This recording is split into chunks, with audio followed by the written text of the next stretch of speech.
O Evangelho, como me foi revelado por Maria Valtorta, capítulo 534. Ensinamentos e curas na sinagoga dos libertos romanos. Um mandato para os gentios. Valtorta descreve a visão dia 26 de novembro de 1946. A sinagoga dos romanos fica exatamente do lado oposto ao templo, perto do Hípico.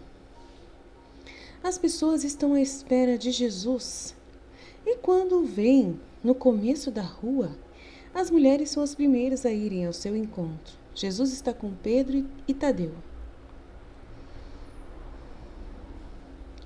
Salve, mestre, eu te agradeço por me teres atendido.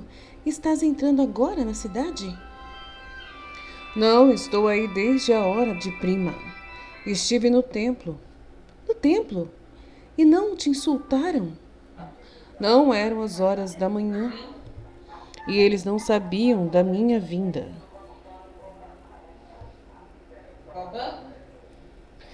Eu te havia mandado chamar por isso e também porque aqui há uns gentios que gostariam de ouvir-te falar.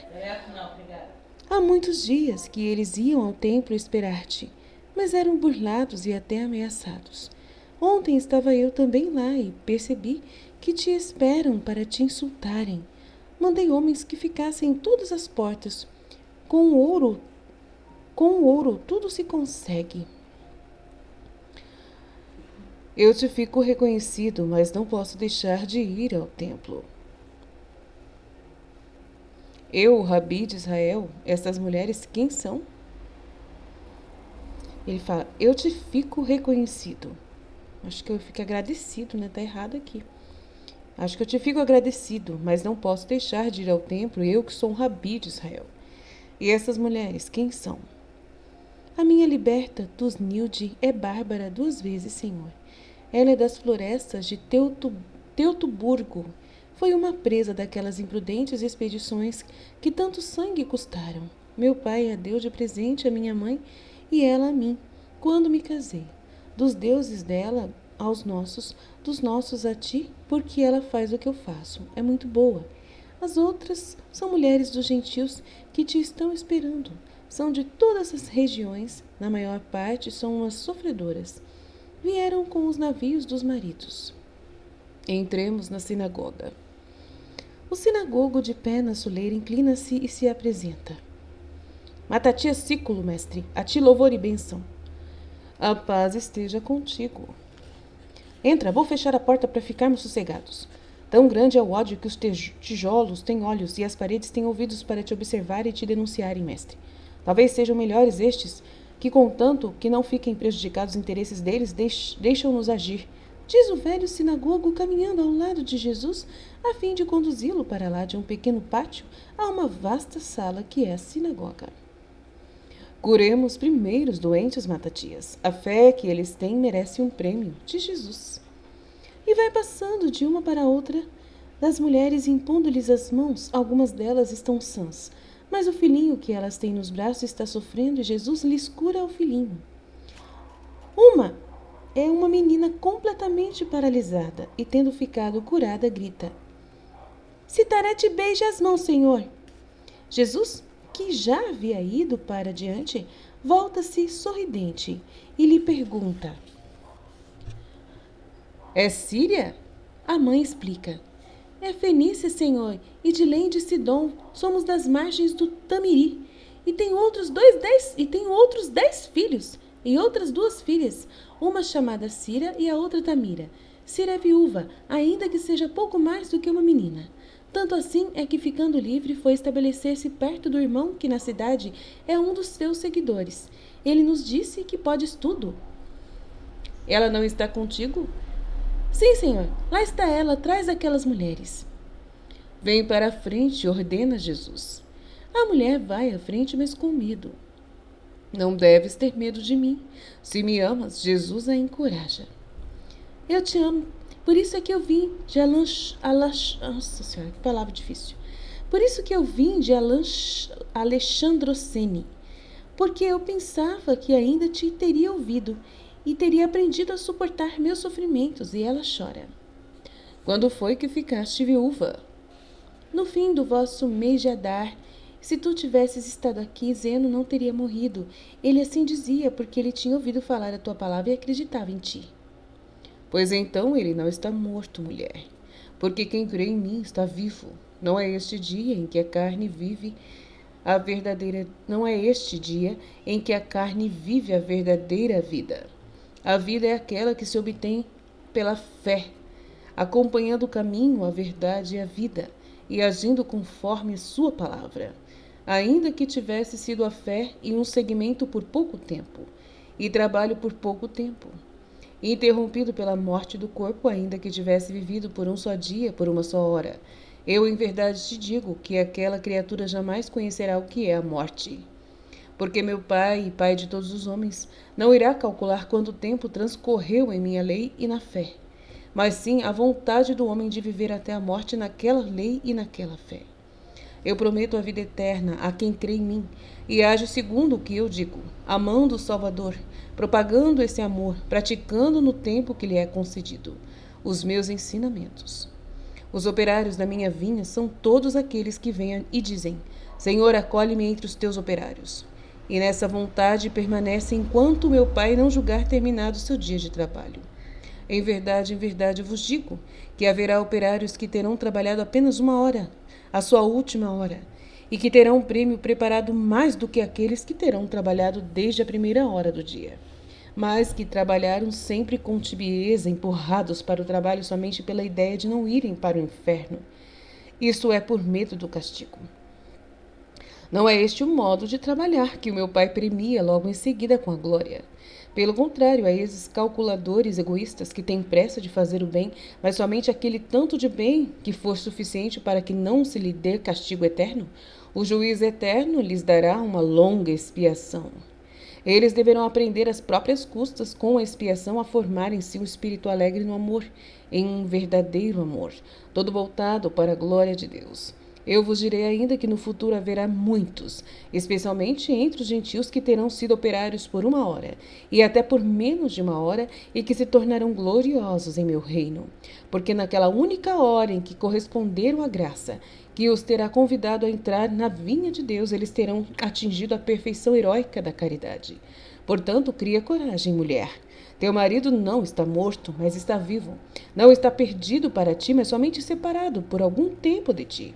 Agora tu, como esposa que ainda não entrou na casa do esposo, deves preparar-te para as verdadeiras núpcias imortais com aquele pelo qual choras.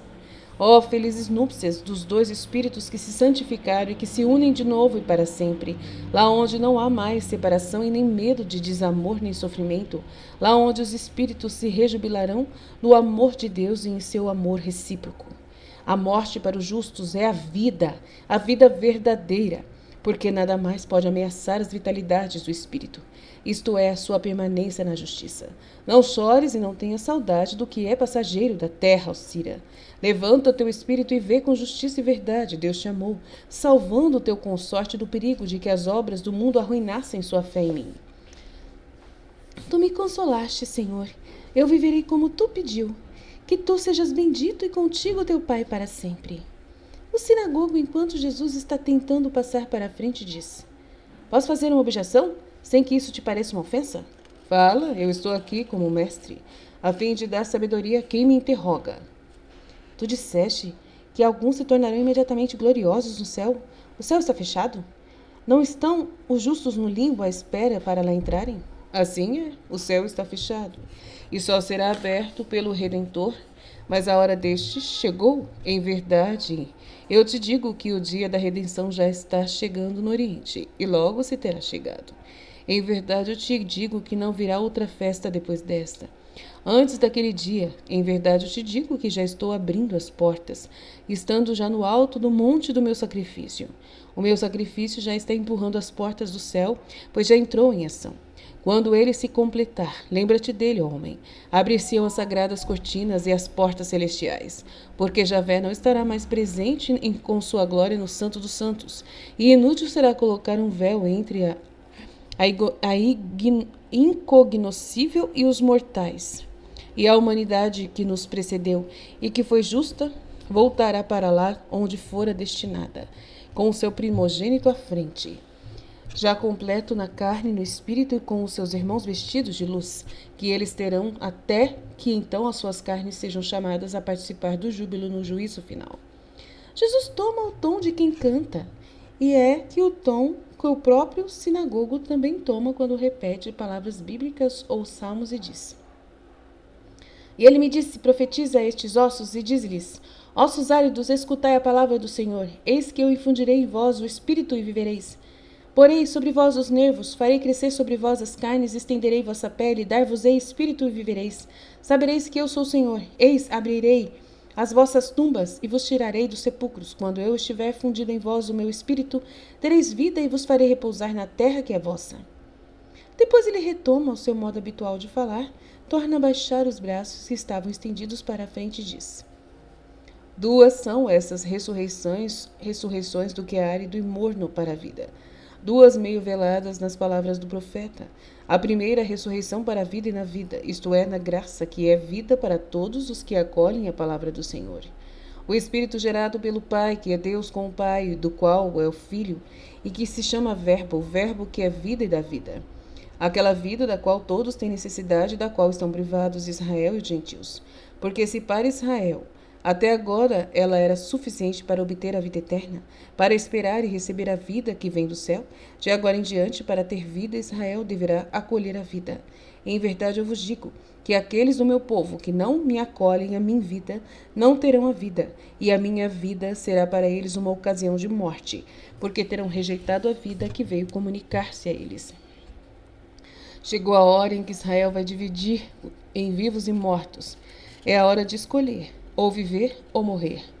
A palavra falou, mostrou sua origem, seu poder, curou, ensinou, ressuscitou, e brevemente terá cumprido a sua missão.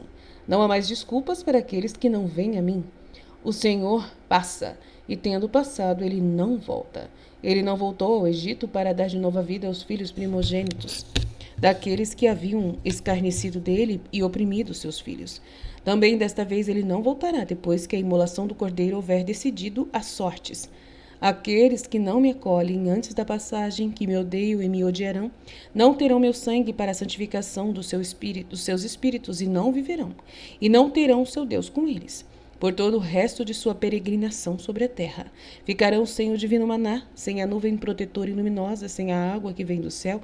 Privados de Deus, andarão vagando por esse vasto deserto que é a terra. Pela terra toda, pelo deserto todo, pois aos que a percorrem falta união com o céu. A vizinhança com seu pai e amigo, que é Deus, e haverá a segunda ressurreição, a universal, na qual os ossos calcinados e espalhados durante muitos séculos voltarão a viver, cobertos com seus nervos, suas carnes e a pele. E então se fará o julgamento, a carne e o sangue dos justos se alegrarão como seu espírito no reino eterno. Enquanto a carne e o sangue dos condenados sofrerão com o seu espírito no eterno castigo. Eu te amo, ó Israel, eu te amo, ó gentilismo.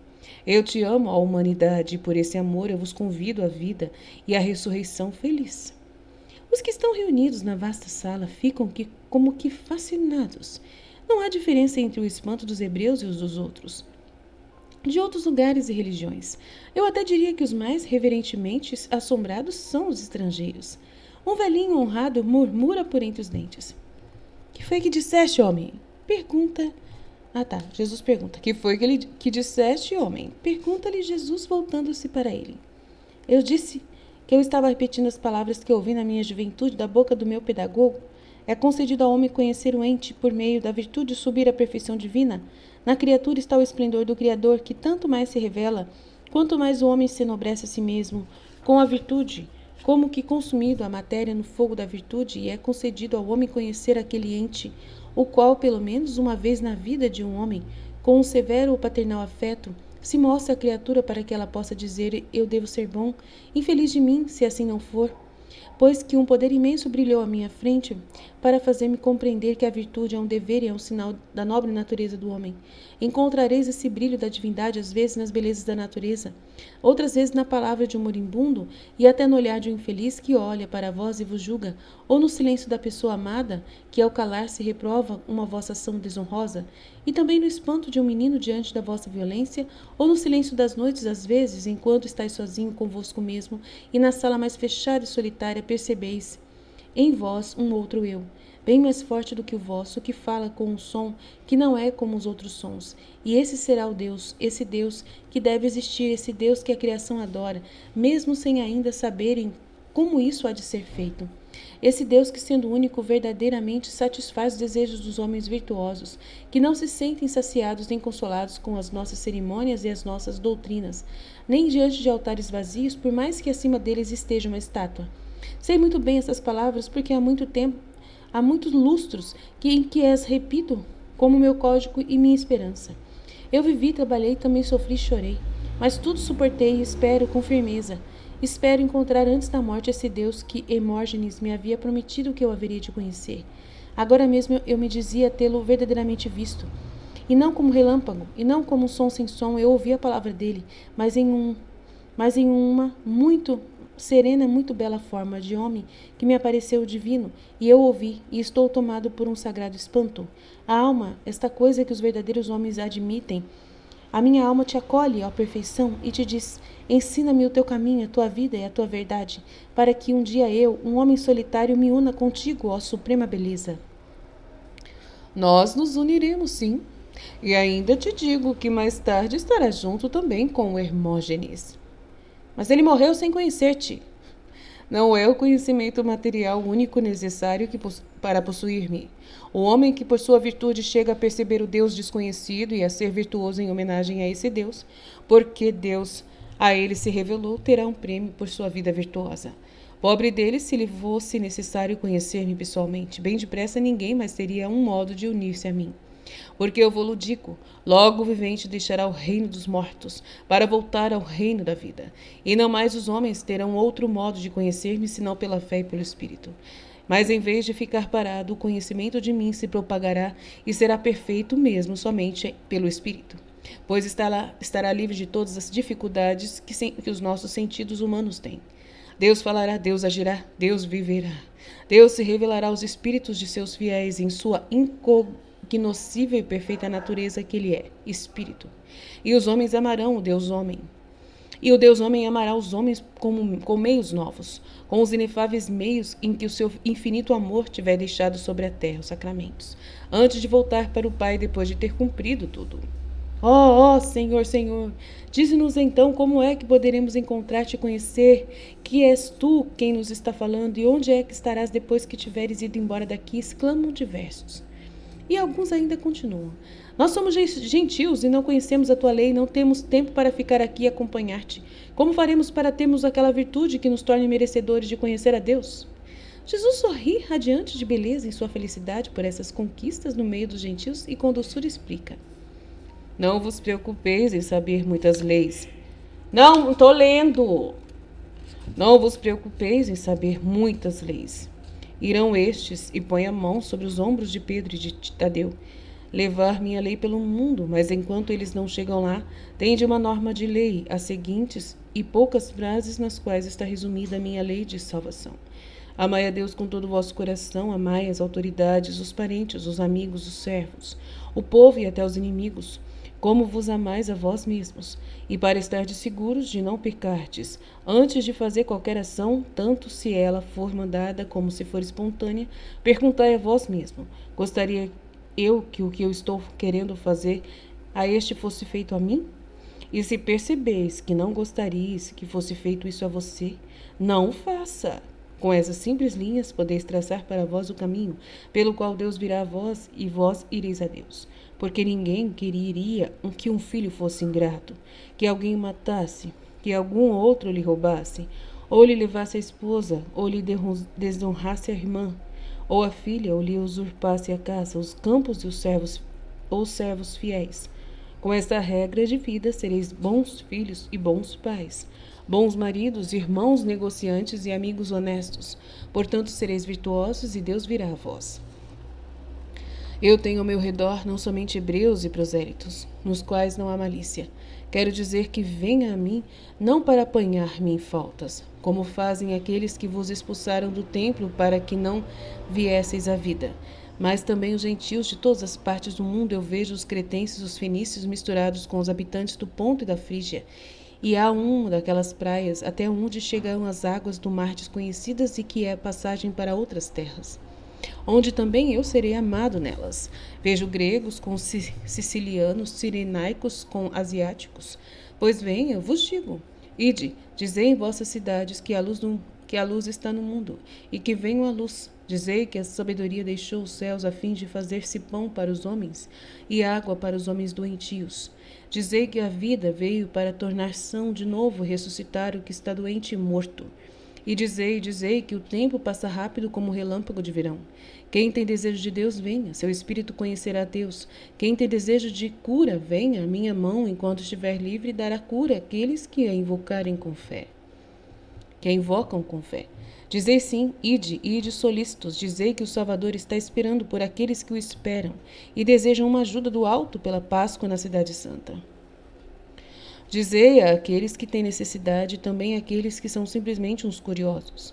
Daquele movimento impuro da curiosidade pode brotar para eles a centelha da fé em mim, da fé que salva. Ide, Jesus de Nazaré, o Rei de Israel, o Rei do mundo, convoca os representantes do mundo para dar-lhes os tesouros de suas graças e tê-los como testemunhas de sua elevação, que o consagrará como triunfador pelos séculos dos séculos. Rei dos reis e Senhor dos senhores. Ide. Na aurora da minha vida terrena, de muitos lugares vieram os representantes do meu povo para adorar o pequeno, no qual o imenso se ocultava. A vontade de um homem que se julgava muito poderoso, mas que era um servo da vontade de Deus, havia ordenado que se fizesse um recenseamento do império, obedecendo a uma desconhecida e imutável ordem do Altíssimo. Aquele homem pagão devia fazer-se o pregoeiro de Deus, que queria ver todos os homens de Israel espalhados por todas as partes da terra, nas terras deste povo, perto de Belém de Éfrata, assombrados com os sinais vindos do céu ao primeiro vagido de um menino. E não bastando isso, outros sinais falaram aos gentios, e os representantes deles vieram adorar o Rei dos Reis. Ainda pequenino, pobre, ainda longe de sua coroação na terra, mas já rei na presença dos anjos. Chegou a hora na qual serei rei na presença dos povos. Rei antes de voltar para o lugar de onde vim. Ao pôr do sol do meu dia terreno, à tarde da minha vida de homem, é justo que aqui estejam homens de todos os povos para verem aquele que vai ser adorado, e no qual se encerra toda a misericórdia.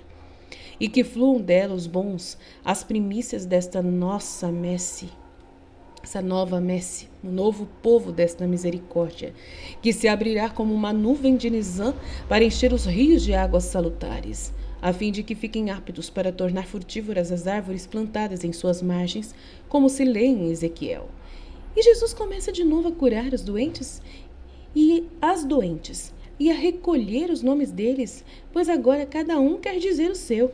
Eu, Zila, eu, Zabdi, eu, André, eu, Teófanes, eu, Selima, eu, Olinto, eu, Filipe, eu, Elissa, eu.